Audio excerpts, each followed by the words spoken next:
Eto, blue t-shirt, blue cap with pink trimmings at blue cargo shorts na below the knee. Ang designer, walang iba kundi si Chairman Bayani Fernando. Parang ang tingin nila ay nahanay kami sa mga Cub Scout. Initial reaction, siyempre, yung mga inuhuli namin, parang ayaw maniwala na enforcer kami. Summer casual attire ang tawag nila dito. Paliwanag ni Robert Nasancieno, General Manager ng MMDA, ginawa ito para hindi mahirapang magsuot ng uniforme ang kanilang mga enforcer.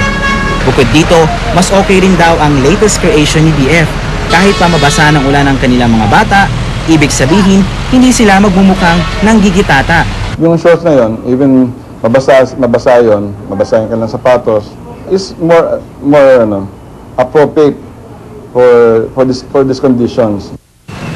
Kahit madalas nabibirong mukhang mga Boy Scout, schoolboy o car wash boy sa mga mall, sabi ng MMDA, hindi raw naging biro ang deliberasyon para sa bagong uniforme ng MMDA tuwing wash day.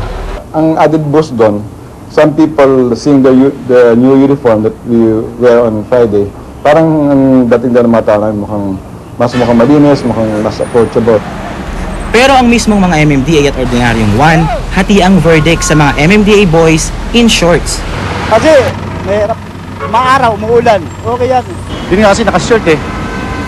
Hindi maganda tingnan sa bilang isang nagkapaano ng batas. Akala mo, tambay lang, naka-short.